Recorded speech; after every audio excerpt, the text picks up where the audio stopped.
Day 3 of the Berlinale. We are above the Potsdamer Platz in the Nespresso Lounge. It's gorgeous.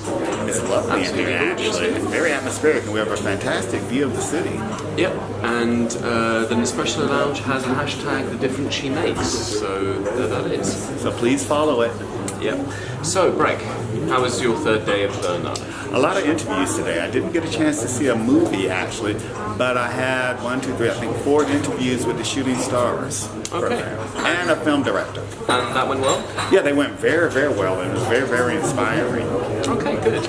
I, on the other hand, subjected myself to the competition which, the first film, Dovlatov, by Alexei German Jr., which I thought was very, very strong. It was, it's based in, it's a biopic based in Leningrad in 1971, and I thought thus far it's the strongest film in the competition. I think it may have a shot at the bear.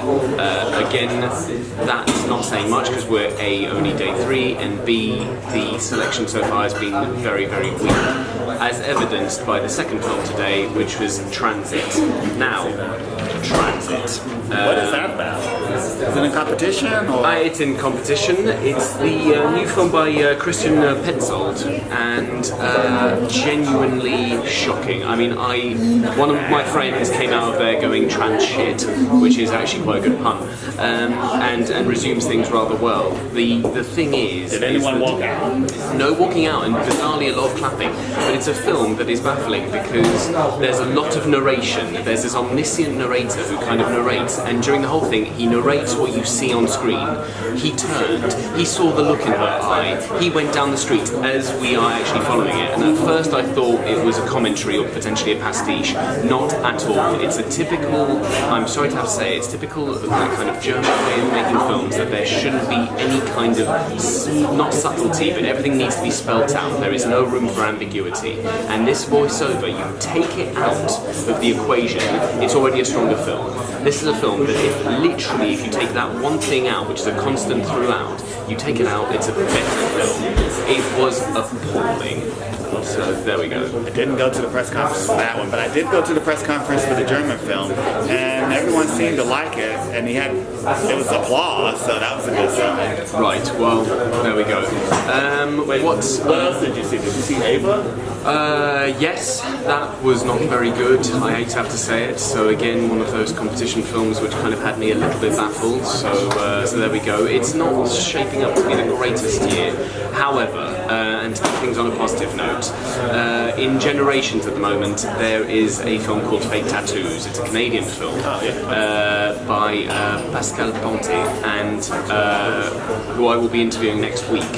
And he has kind of crafted this lovely coming-of-age story about a boy meets girl, and it completely sidesteps all these kind of maudlin little beats that you'd expect from those blossoming relationship films. And it features 2 young actors who are fantastic, genuinely brilliant. They sell it, the chemistry between them feels authentic, and it's essentially, it has a lot to do with, do you know the Richard Linklater, the Before films? Right, well it has a lot to do with that. I mean, instead of taking the action taking place over a day, it takes place over a year, and you see how these 2 beautiful people just kind of have this relationship that evolves. There aren't any kind of, your typical kind of obstacles that are put in the way. It's very subtle, a lot more than it seems at the beginning, and to me it's one of my favourite films of the Berlinale so far. So that's Les Faux Tatouages, Fake Tattoos, and that's in the Generation section, and really, really worth your time. Wow. Right? Okay. Aside from that, I'm trying to think if there's been anything else. I think the embargo rules don't apply anymore because it premiered at Sundance. Which one? Yardi, the Idris Elba film. Now, first of all, we like you as an actor. He's fantastic. I love Idris Elba a bit. I think he's a fantastic actor, but I have to admit I was very, very underwhelmed by the film. I thought it kind of descended into this Guy Ritchie pastiche of crime in London. It didn't really work. That being said, there were some good ideas. It's just a genuine shame that it just ended up feeling so pedestrian. I got up and walked out after I think I stayed for 30 minutes, I think, of maybe 40. It was really bad. I mean, he was trying to do a down-low version of City of God, and Well, I don't know about that, but okay. it was like the drug dealer and the I have to admit, I had a little bit of a few niggles with regards to the some of the style. Whenever a character was introduced, there was a freeze frame on that person's head, and the camera zoomed in slightly. I had no time for that. So yeah, but again, there are some very, very good films in Generation, specifically fake tattoos. Yardi's not in Generation. Yardi's in Panorama, exactly, but Generations is very good. There's also the Maya documentary, which is in Panorama. Wasn't that? Didn't we just have a press conference? The press conference was there, yeah, absolutely. So the MIA documentary, I'm actually interviewing MIA and the director tomorrow. Fascinating documentary. She has been less than warm about it. She's not disowned the project, but essentially just said that it wasn't the documentary that she wanted it to be. She essentially gave over 400 hours of footage, 700 hours of footage, to one of her friends, who is a filmmaker, and he did this documentary, which was I thought insightful, very profound. It goes back to the origins of her music, the fact that her father was a Tamil fighter, actually the leader of the Tamil, and and the thing is that it's this portrait of a woman who is an artist who creates, but who is essentially in a lose-lose situation, that if she is politically active, she will get beef for it, and she will be kind of hounded by the press for not doing enough or too much. And if she does nothing, then everyone is like, well, you should be representing the struggle, and it's a shame because the music speaks for itself. But anyway, so it's a very interesting documentary. She doesn't like the documentary. She does not. No. She doesn't like the outcome. She also didn't appreciate the fact that the documentary filmmaker, her friend, didn't give her a first look or even ask her whether she was happy with the results. She had to kind of sit there, and when it premiered at Sundance, she was noticeably displeased. Remember the Michael Jackson madness? Sorry, what now? Remember Michael Jackson when he allowed the documentary filmmaker to come? Oh, sorry. Yeah, okay. You completely lost me. It's been a long day. Do you know what we need? Champagne break. Anyway. Yeah, remember Michael Jackson made the documentary? I do. Yeah, and they kind of backfired. It turned out well. So I'm slightly nervous about interviewing them tomorrow. Very excited by Should be fun. the tension is palpable between the filmmaker and MIA. So that should be fun. Have a glass of champagne before you go. What time is your interview? I don't know if my liver can sustain that. It's at 1 in the afternoon. Well, it's 8 o'clock in Hong Kong. There that is. What else? No. Oh, the Korean film. Oh, right. The press conference for the Korean film today. I attended the press conference. It was empty and it wasn't violent. I was quite surprised. There were no protests. Yes, so to give a little bit of background, this is the new Kim Ki-duk film. It's called Human, Space, Time and Human. It's not great. Dreadful. Now, it's one of the worst things I've seen in a very long time, and it's so tone deaf, the inclusion of this film, because the director was accused of sexual misconduct and actually fined. And what happened is that he was still invited. One of many actresses spoke out against him.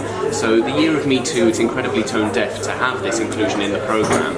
But the film, even the film divorced from its context, very controversial context, is awful. It is genuinely a subpar Snowpiercer with a childish depiction of gang rape, of violence, of cannibalism, and I wanted to be shocked. I wanted to be shaken. I wanted a little bit of a controversial thing, but the film itself is poorly made, is morally indefensible, and quite frankly, one of the worst things I've seen in a very, very long time. I mean, just the speaking about it makes me flames around my face, flames. Sorry, a little bit of a breakdown. It's been a long day, but just to say that it is a supposedly allegorical film. It's also a creational myth and stuff like that. It makes Mother by Darren Aronofsky look positively subtle and a model of restraint, which is saying a lot because, quite frankly, that was not a subtle film. Anyway, yes, so that's the Kinky Duke. I'm glad you attended the press conference. I'm expecting more controversy. It's again a baffling inclusion, and I look forward to hearing how they defend it. The Berlinale have spoken out, and Dieter Kostlik released a statement saying that he thought it would be a platform for this discussion. I don't get that. That to me is very, very poor. I can't see how it's defensible to have this film, especially a film that is literally contained as a piece of cinema so poor. During the whole thing, I was just like, I'm going to read more books next year. I really am, because this thing just can't keep on going. He destroyed a big part of me. I got up and left the movie after 35 minutes. And I'm not going to say anything more. So again, just bypass it, go see Fake Tattoos, go to The Generation, go to Forum, go to Panorama. They do have some fantastic films, but essentially what you need more than anything is just to kind of avoid this human space, time and human, which is not the catchiest of titles, I think you'll agree.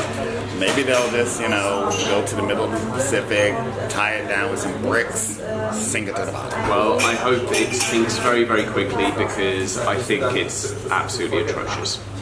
Anyway, Breck, I think... Well, we've rambled on, and the champagne is getting warm. So... Cheers! Cheers, and thank you for watching, and thank you again to Nespresso Lounge, and we will hopefully see you again very, very soon. Tomorrow, in fact. Yes. Yes. Bye-bye. Bye.